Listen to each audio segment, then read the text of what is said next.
Hey, everybody, and welcome back. This is Inside the Force. Dave Cottingham here, and with me on the line, I've got my other co-host.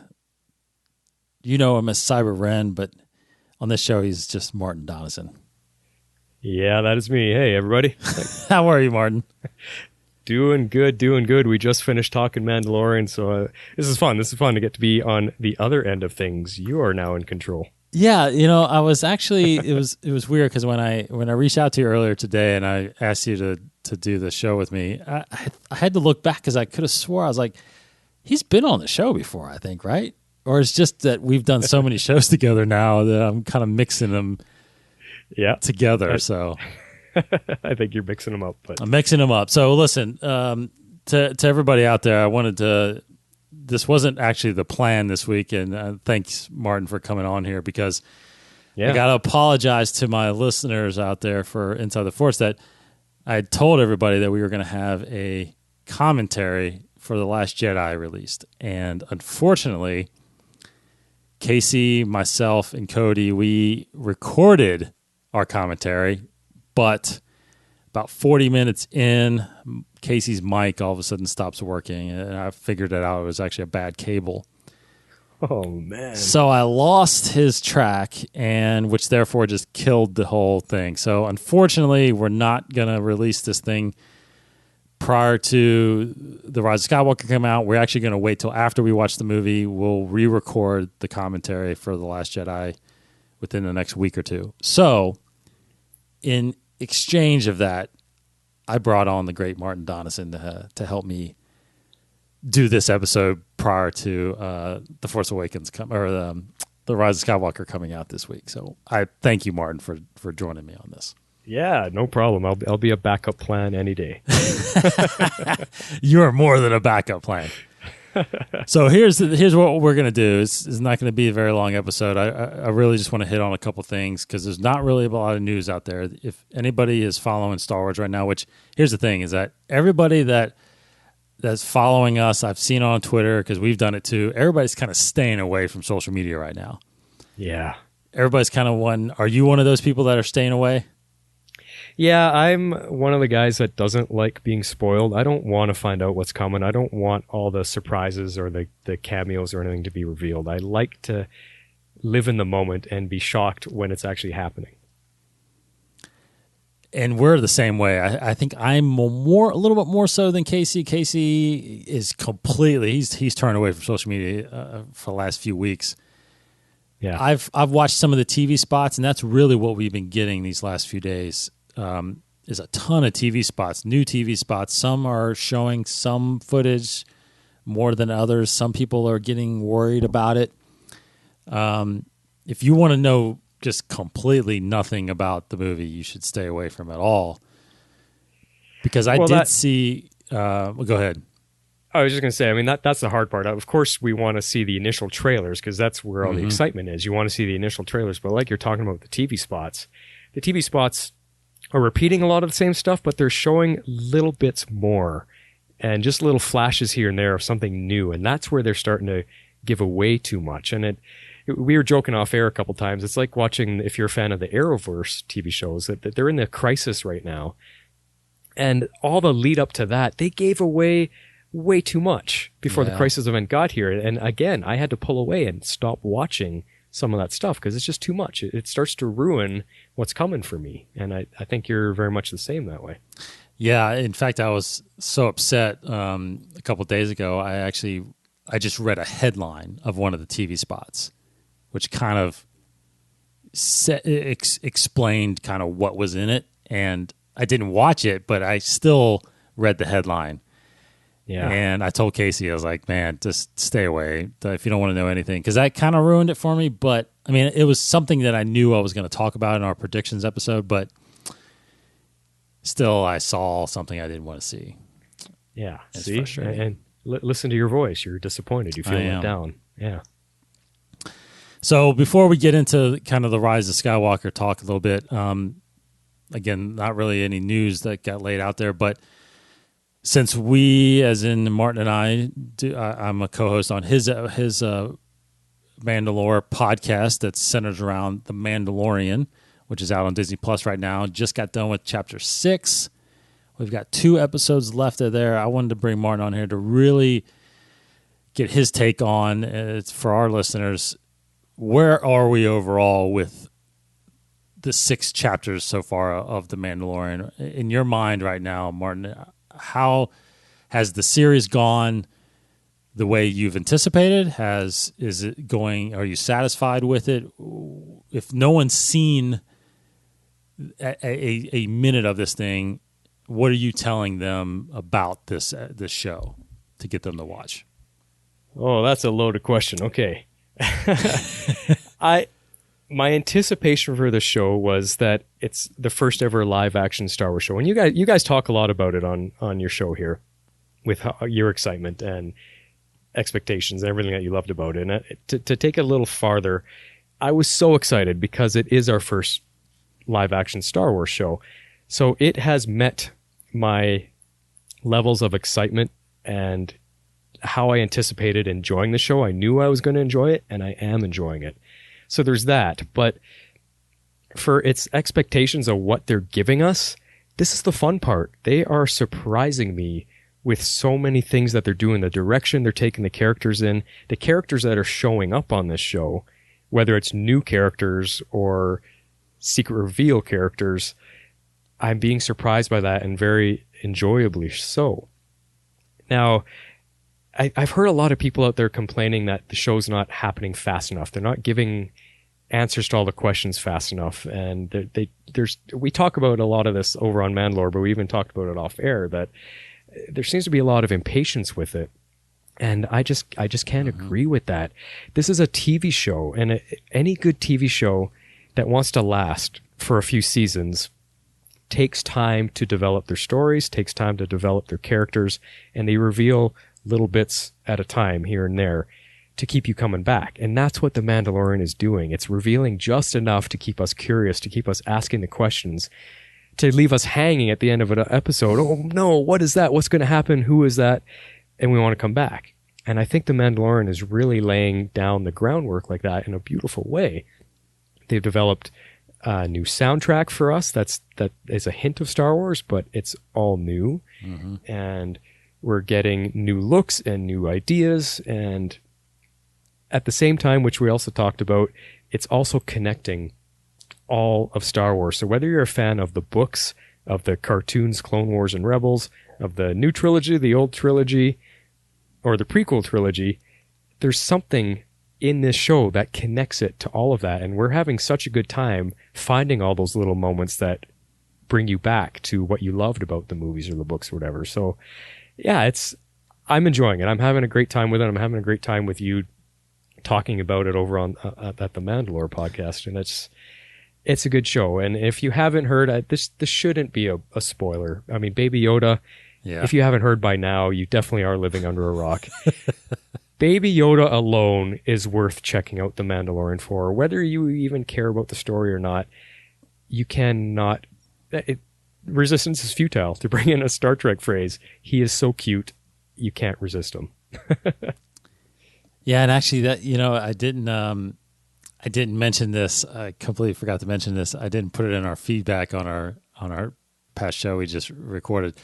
But one of the comments to the Twitter reaction was, "I'm in Britain, so I haven't seen it yet." There are a lot of people that haven't actually seen the show yet, because they live in different parts of the world.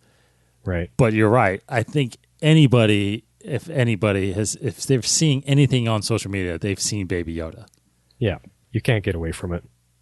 You can't get away from it. And it's okay. I mean, you're not, even if you know that he's there, I guess that's partially a spoil maybe for the show, but there's still so many questions about the thing that people who haven't seen the show are still asking versus the ones that have seen the show. It's the same questions. Yeah. Now, did I answer your question thoroughly enough? Yeah, I think so. And I think I'm with you. I think there's definitely, I think the inside the Force, what we do here is right now we're because I'm trying to be conscious of our show that we're doing on the Mandalore podcast.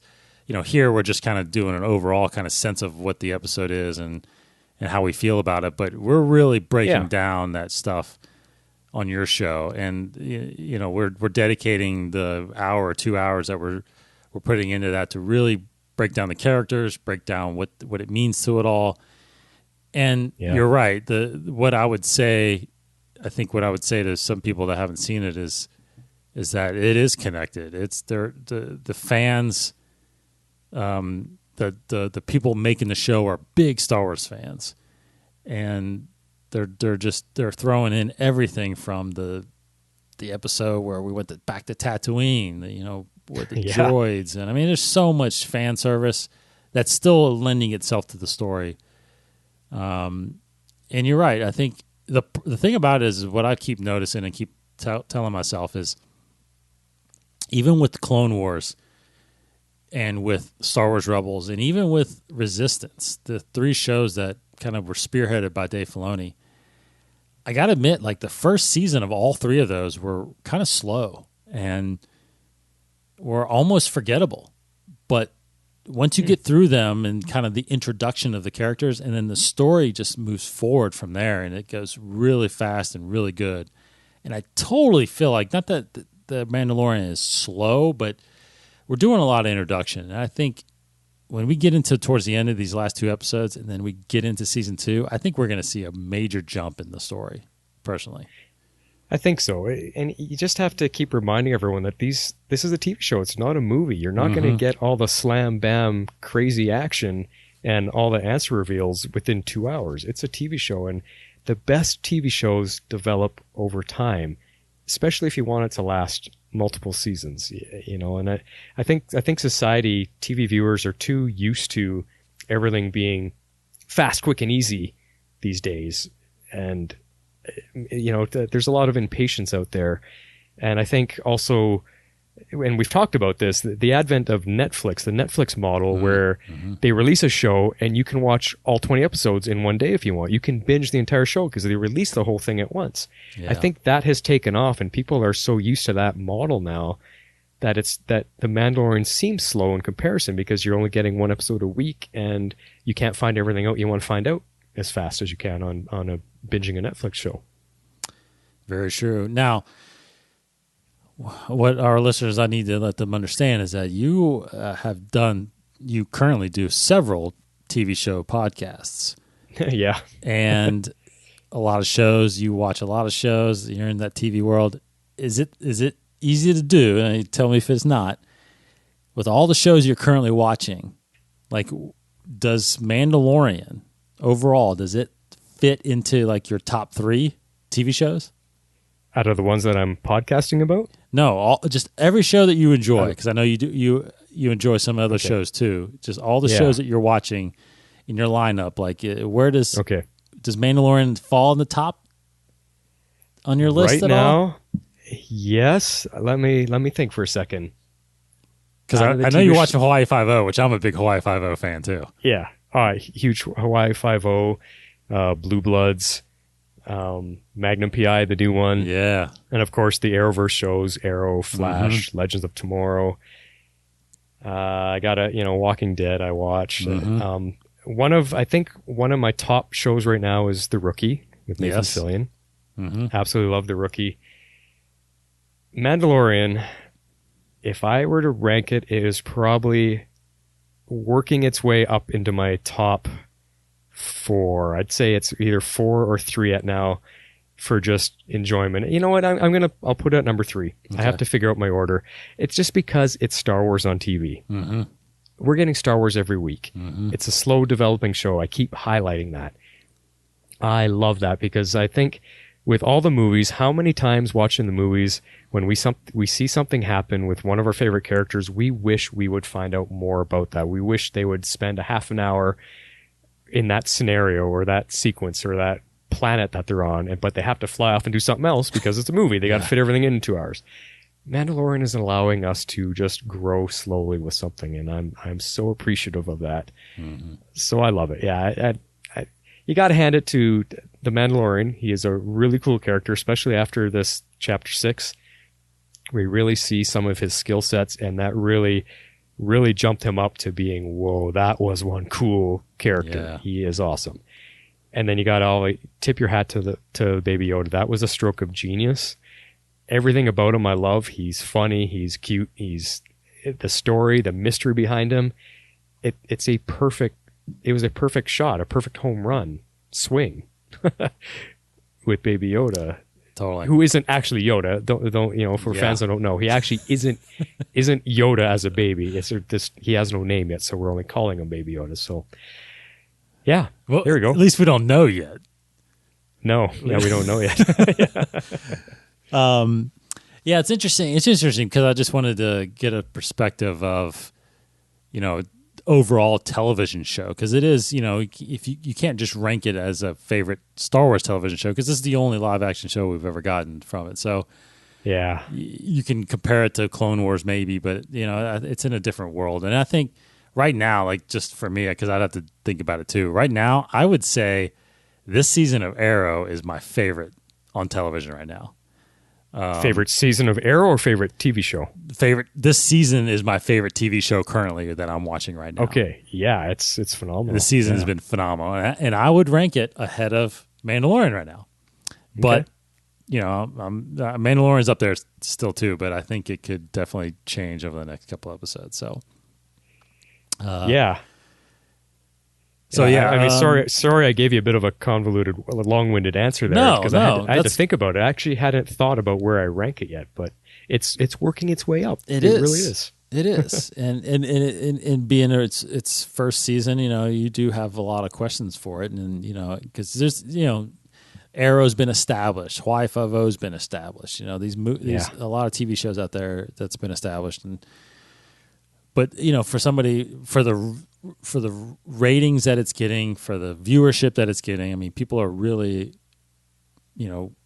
coming to this show and coming to Disney Plus. So, overall, there's definitely going to be your mixed bag of reviews, but overall, it's been successful, and I think they're going to continue doing it. So, yeah, did you hear that? I saw the one news clip that there's a lot of people saying as soon as this season of Mandalorian is done, they're going to cancel their Disney account until the second season comes back. Oh, I totally see that happening. Now that's what makes me think they got to start cranking on these other shows and getting Cassian out and Obi-Wan out. I mean, I think because Clone Wars comes out in February. Not many people are. There's a lot of people that are going to watch the Clone Wars, but again, that's only 12 episodes, and then that's done. That whole series is done. Then who knows when the next Star Wars series is going to be out? We haven't heard anything. Celebration's not till August of next year, till they probably start rolling out exactly some release dates. Yeah.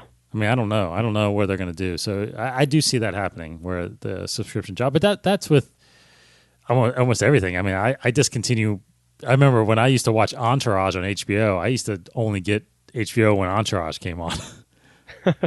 So it makes sense. Yeah. But, I think people are going to jump on it as well still, as for other reasons too. But yeah. Well, it's like they said in the news, on its first day, they had over 100 million streams of Mandalorian episode 1. So that's and it's only climbed from there. And 10 million subscribers the first day, so yeah, it'll keep growing, I think. But Disney's there's actually a lot of great other episodes, original shows that are on that platform. Yeah, just scroll through it. You'll find something. It's like Netflix, just Disney related. I mean, you got Marvel, you got Disney. There's even National Geographic in there, which I didn't know Disney owned.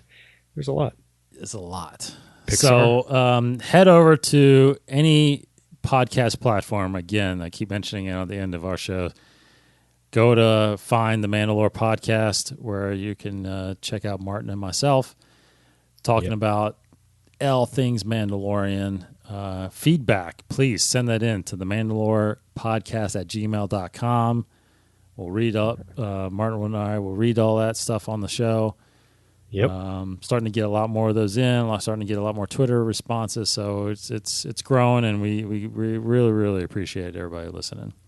Yes, we totally do.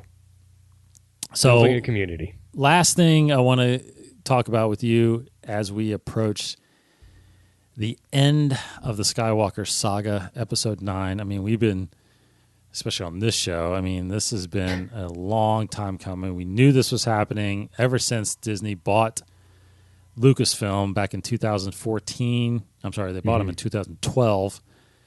2015 was our first movie, our first film back in the theaters with The Force Awakens, which kicked off 7, 8, and 9.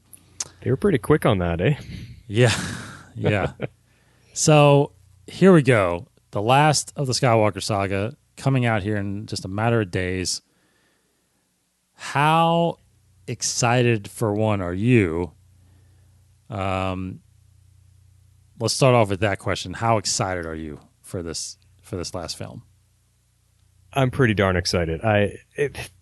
Star Wars has been my life, much as it's been like yours. It's the greatest trilogy of all time. And I can't even tell you how many times I've watched the original trilogy and how many versions of it, VHS tapes, DVD, Blu-ray, all of that. The Skywalker saga, I'm so emotionally attached to it. And there's such a crazy reaction because I'm on the side of the fence for The Last Jedi. I was not a fan of a lot of things that they did. And I can't wait for you guys to break it down. I want to hear you guys really dive into that. I loved Force Awakens. It gave the same nostalgic, we're back home in the Star Wars universe feel again. The same feelings you felt when Star Wars came out and then you were waiting for Empire to come out, and Empire came out and you got that rush. That's how I felt for Force Awakens. Last Jedi let me down a little bit, and now I see what they're doing from all the trailers and everything that's coming for Rise of Skywalker. My excitement has amped back up. I'm emotionally invested because of how long. This is 40 years in the making. So I am emotionally invested in more than any other movie or TV franchise than I've ever been. For them to wrap up this story about Skywalker and all the characters that we've come to love, all of them. I mean, that scene with C-3PO in the trailer when he says, I want to take one last look at my friends, that brought me to tears, and it's a trailer. Yeah, I'm as equally excited as I am.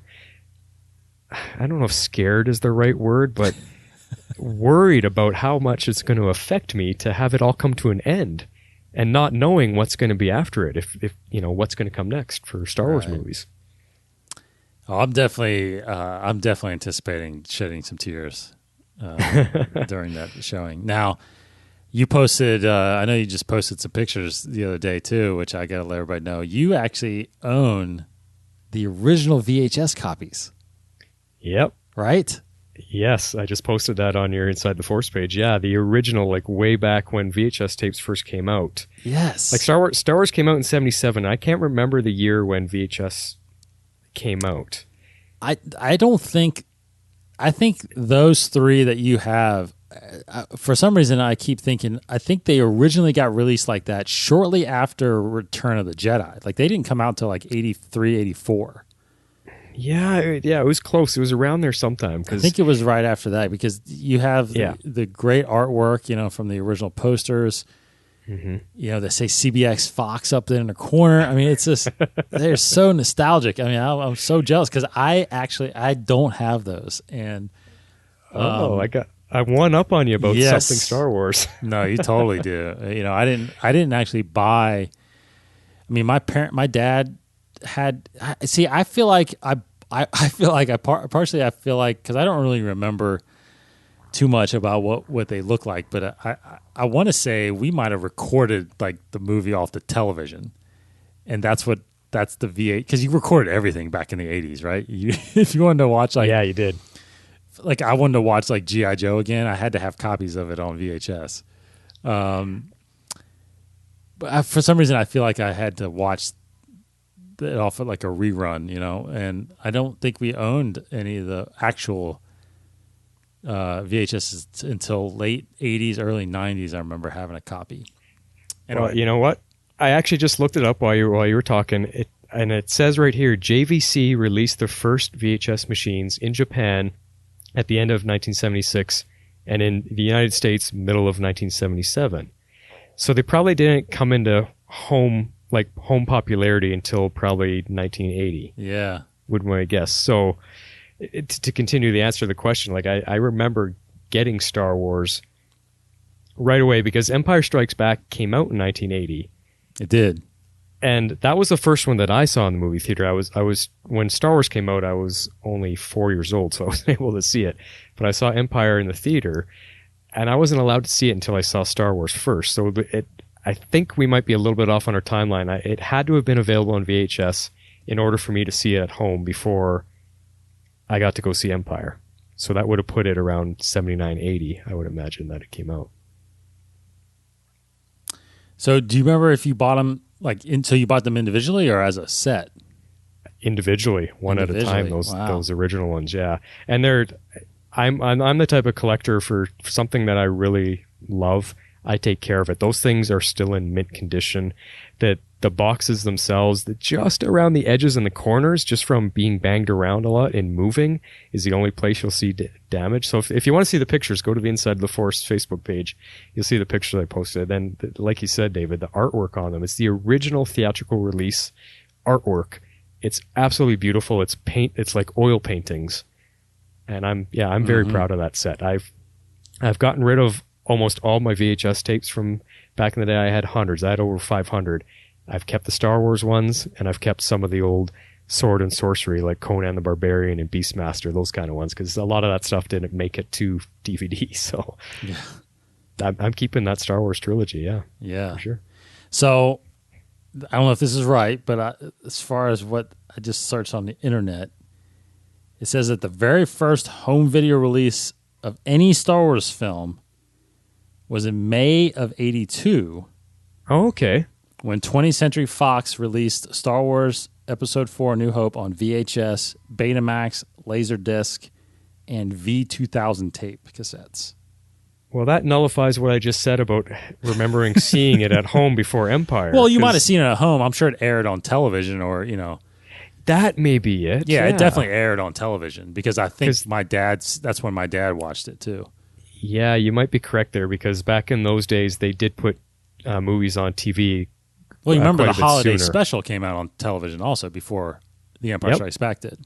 Yeah, you're right. Because that was Boba Fett's first appearance.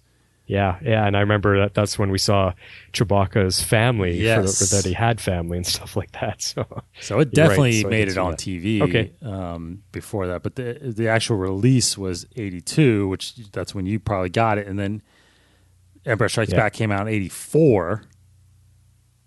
On VHS. And then Return of the Jedi in 86. So they all came out roughly 3 to 4 years after release. Yeah, boy, that's a long wait for a movie to be released. Well, I remember movies took a long time to come out then. Yeah.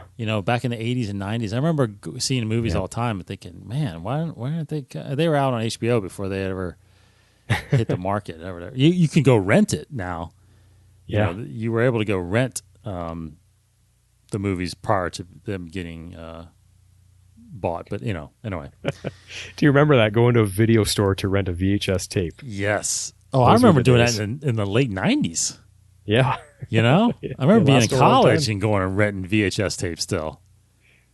I actually worked in a video store. I was assistant manager renting VHS tapes. So guess what my nights consisted of? I got to bring movies home for free. Yeah, see, that's great. Yeah, a buddy of mine worked at one. We would get some movies for free, and that was great. I remember the big gag I had whenever for some buddies of mine in college when we started buying DVDs was like when the movie was over, it was the big inside joke was, "Hey, press the rewind button." You wouldn't have to rewind it, obviously. So yeah. Anyway, so the Rise of Skywalker. So we got a little side there, but the Rise of Skywalker. Okay, so very excited to see. Now, I obviously I have a million questions I could ask you about the movie. Now, I don't want you to, we don't have to go in too many of those, but the one big one that I feel like is on everybody's minds, and I'm just curious to see if you've got any theories about it. The one big question I want to ask you is, in your opinion, have you thought about how in the world is Palpatine back? Yes, there's been a lot of discussion about that behind the scenes, and My feeling, if I were to throw my own theory into the hat for, to see how many votes people would get, I have a feeling he survived the end of Return of the Jedi. When Darth Vader picks him up and throws him down the shaft, all we see is him falling down there with all his electricity shooting around. We have seen so many times, even in the cartoons and everything, that the Jedi can jump great distances, they can float to a soft landing, they can control themselves in descents. So I think Palpatine, in screaming all the way down that long descent, I think he saved himself and has been around the entire time. He disappeared, went into hiding. He realized the war was lost. He went into hiding, just like Yoda went into hiding on Dagobah and disappeared. Just like Obi-Wan went into hiding on Tatooine and disappeared. The Emperor took his turn and disappeared. He's been there the whole time. That's my theory. Wow, that's interesting. Okay. That's very good. Yeah, I like that. I still have a couple days to figure it out for our next episode because I really have no clue. You're not leaning in any direction. I'm right now, the only thing I'm leaning towards, and again, I have to really think about it, but right now there's a thing going on in the comics right now, or at least earlier in the year, where in the Vader comic, it was kind of introduced that dark side users can kind of transport their essence within artifacts. Okay. I don't know if they'll make that connection because I feel like that's a deep pull that they would have to do, that JJ would have to understand, or, you know. And they've never introduced that anywhere else exactly. in live action. Yeah. So because, you know, there's speculation that he's kind of attached himself to Vader's helmet. And he's kind of speaking through Kylo that way. You know, that it's not Vader's voice he's hearing in his head. It's Palpatine's actually. Okay. So, you know, there's that, but then I'm with that a little bit about him surviving because I don't want him to be, I think it's kind of a cheap way of getting out of it if it's a clone. Right. Because I've again, heard that's kind of a Legends story that they've done called Dark Empire, where he's a clone. So right now I don't know. I don't know which way I'm going to go. I don't know which way I'm going to predict. Well, to even add to it, I mean, if Emperor Palpatine is anything, he's patient. You saw through all the prequels and through the original trilogy how patient he is. He is the master of the long con. And if he went into hiding, if my theory is correct and he went into hiding, it kind of adds to it that he's been biding his time all of these years for the right moment to come back. No, that's good. And, you know, if you think about it too, if you go back to the prequels where he talks about Darth Plagueis and he talks about how, you know, him and Anakin are going to learn how to cheat death together. Yeah. Right? Yep. Well, maybe by the time Return of the Jedi comes, he knows how to cheat death. But part of me thinks that maybe cheating death means you still have to die, but it takes a long time for you to come back. And maybe now is the time he's finally able to come back somehow. And I guess maybe it has to do with the whole title of Episode 7. Maybe because the Force awakens, it kind of allows him to come back. And this is completely, I'm just thinking this off the top of my head right now. I have not thought about this. But it's interesting because you brought up the prequels a little bit. That's something I could think about and go with.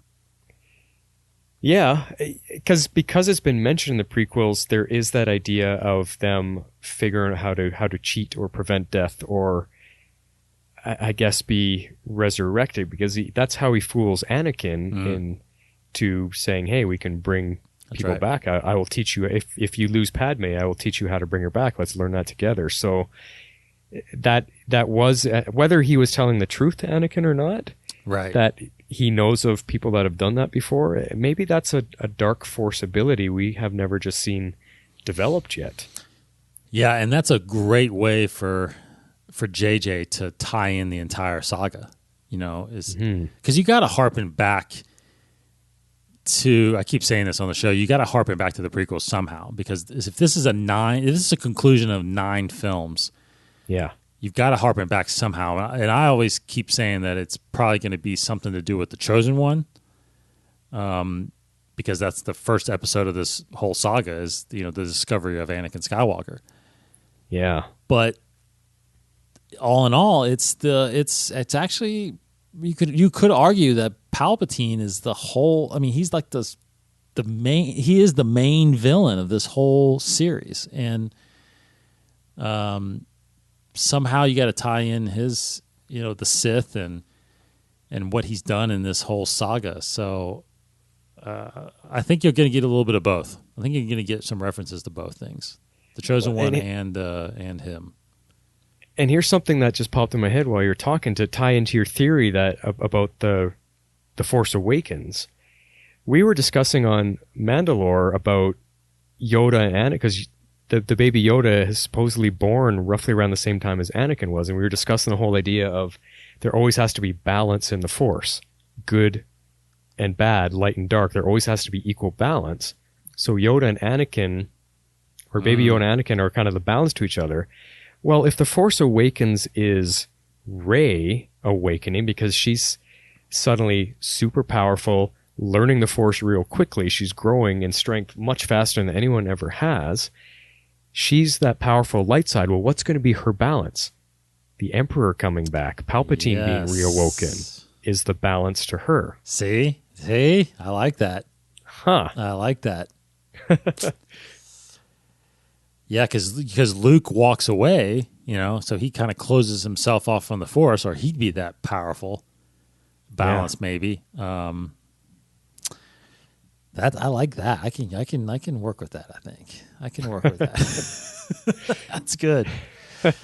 Anything else on your mind about the Rise of Skywalker, the last film?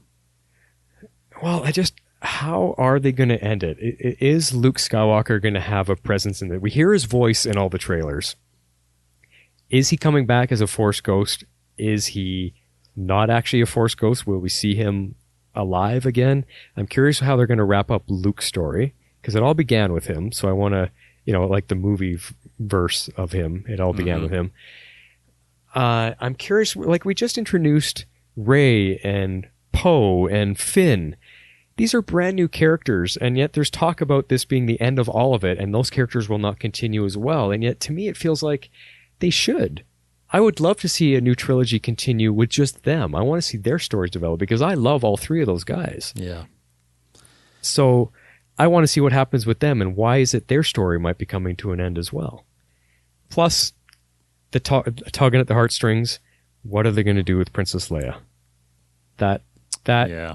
I want to see how they properly honor her and honor Carrie Fisher's passing, because they've obviously done something so wonderful because her family approves of it.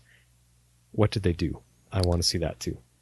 Yeah, I'm looking forward to that. Unfortunately, I felt like I feel like they wrapped up Luke's story in The Last Jedi. I think he does come back as a Force ghost. Yeah, but just like he says in the trailer, it's we've passed on all we know. It's your fight now, so they're out of it.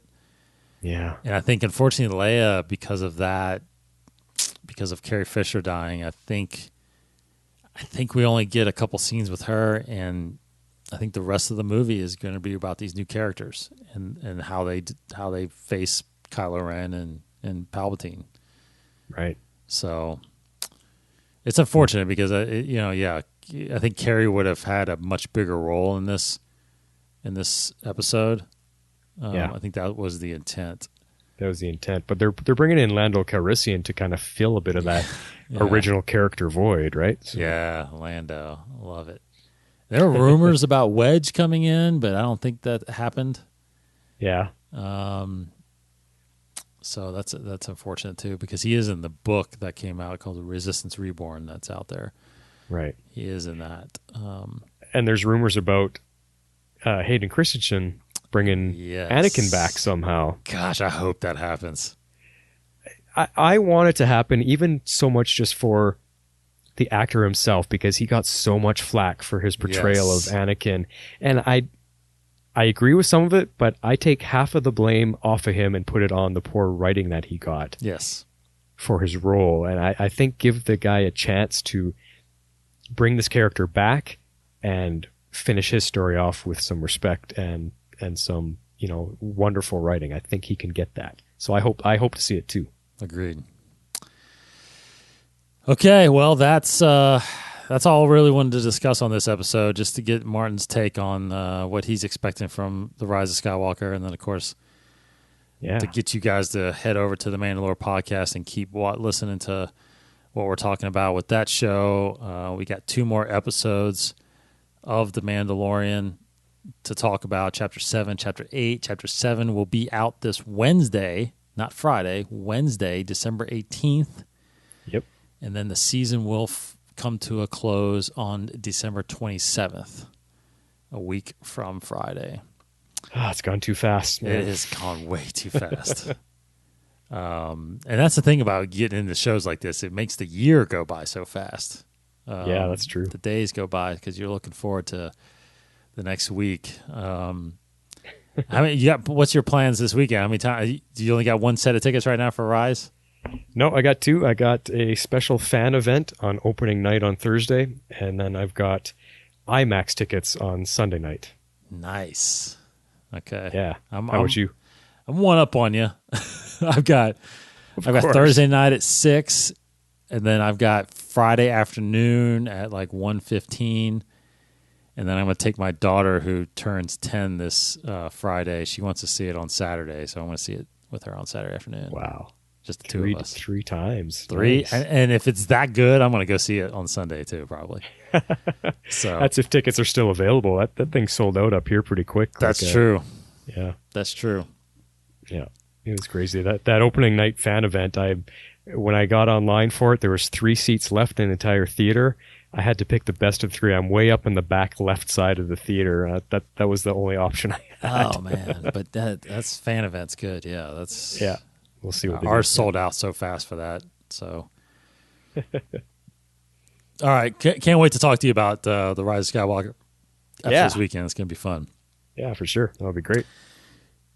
But that'll do it for this episode. Our next episode is gonna be coming out the day of the 19th. So Casey, Cody, and myself, we will give our full predictions here in a few days about what we can expect and what we think is going to happen, the entire movie, how we think it's going to lay out, what things are going to be revealed, how it's going to conclude, all those things. I've got a lot of work to do because I have no idea what's going to happen right now. But we're going to do that. So look for that the day of the movie release. We'll put the episode out so you guys can break that down before you go see the movie. Other than that, again, go subscribe to the Mandalorian podcast on any platform that's out there. And our next episode for that, we still got to talk about that, I think, Martin, right? What day we're going to release that? Probably, we're talking about doing it actually Thursday night after the screening. We're talking about Thursday night, I think, is what we agreed on to record, which I'll probably release it later that night. Yep. Sweet. I want to watch Rise of Skywalker, and then I want to talk about Mandalorian. I mean, it doesn't get much better. No, it doesn't. So I appreciate Martin for sticking around. I know it's been a long week for you, a long night for you. Appreciate you coming on. Yeah, hey, no problem. Anytime, and thanks for having me on. It's kind of fun. I've been listening to you for a while, so like I said, to get to be on this side of it, be a guest on your show, it's fun. It's fun. Definitely fun. Thanks, everybody. InsideTheForce.com. Of course, we're all there on Facebook, Twitter, Instagram. Go join our Facebook group. All that good stuff. We will be back, like I said, later in the week for our Rise of Skywalker predictions episode. And then, like I said, we'll redo a Last Jedi commentary and get that finally out to everybody. And it's going to be a different perspective once we see the movie, I feel like. Because that movie, I think there might be a lot of things about that movie that could be explained when Rise of Skywalker comes out. I actually do think that's going to happen. Yeah. So appreciate it, everybody. Thanks for listening. Again, thanks, Martin, for being on. No problem, buddy. I'm Dave Cattingham. Thanks for listening. Take care. Rise of Skywalker. Just a few more days. Hope everybody has a great week. May the Force be with you.